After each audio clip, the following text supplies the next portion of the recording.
like I said, at the very back here, I was flipping through, and when I got to this, I couldn't believe it. It's this.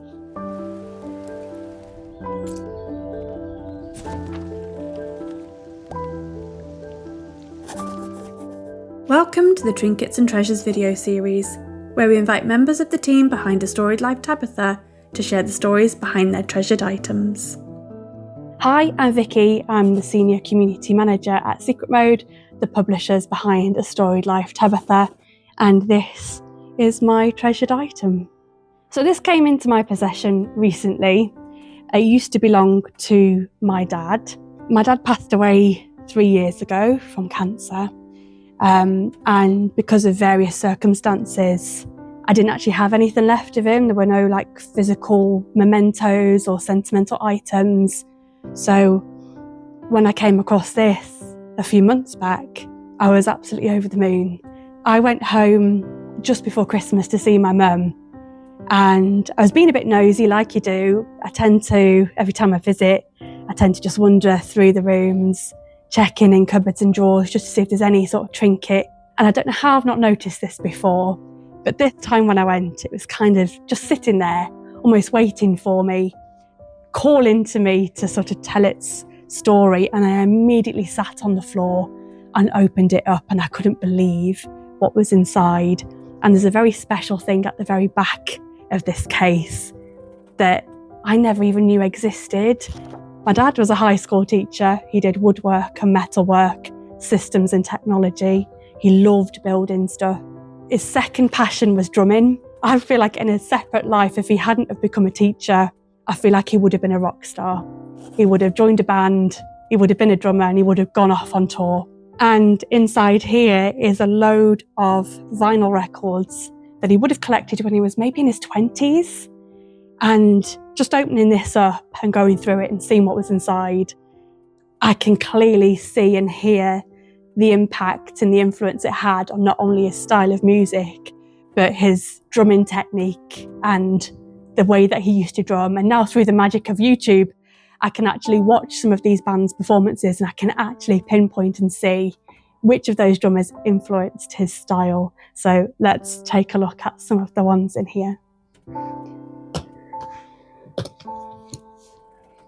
So it opens up like this and everything falls out, so I'm going to be quite careful. But even just opening this, I was hit with a blast of nostalgia, and just some of the music in here. We've got the Edgar Broughton Band, which I think he absolutely loved. Rod Stewart there. We've got Alice Cooper. Deep Purple, he absolutely loved Deep Purple. And every time I listen to any of the Deep Purple songs, I'm just instantly reminded of my dad. And the drummer from Deep Purple is probably where I can see the most influence on his technique. We've got Bowie, we've got all sorts of things. This here is what hit me with the most nostalgia, is the Christmas ones. And I don't know if it's because I found this just before Christmas that it had a bit more of a nostalgia hit.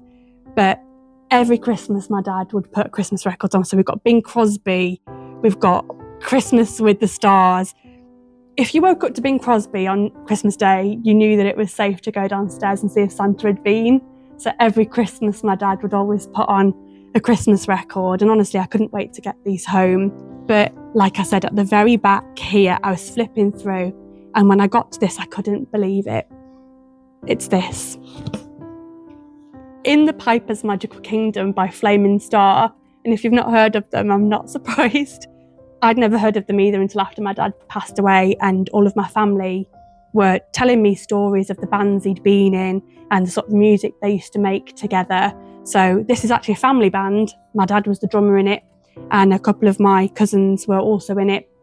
And if we open it up, you can see here, my dad is listed as the drummer, Martian mumbler, percussion and sound effects. And this was actually recorded at my dad's place in April 1974. Just the fact that he's listed as Martian mumbler really makes me chuckle. They actually had 2 albums. They had this one and they had Shafts of Spangled Light. So they had 2 albums, and you can actually listen to them on YouTube. So they had quite the fan base from what I can gather. When he passed away, I did actually know, I was told that he'd been in this band and that the album existed, and we actually played one of the tracks at his funeral.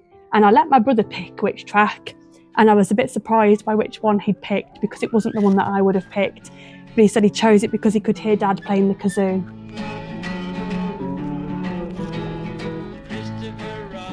The vinyl collection in the case was already sentimental enough, but finding this was even more special. It's kind of inspired me to get a turntable and listen to vinyl. It's also inspired me to start my own vinyl collection as well, because it's just a nostalgia hit. It's just such a listening experience to listen to something on vinyl. So yeah, that's my treasured item, and I think my dad would be really happy to know that I've inherited this and that it brings me so much joy and so much happiness, and that it's not just going to be sat gathering dust in the corner. I'm actually going to treasure this forever.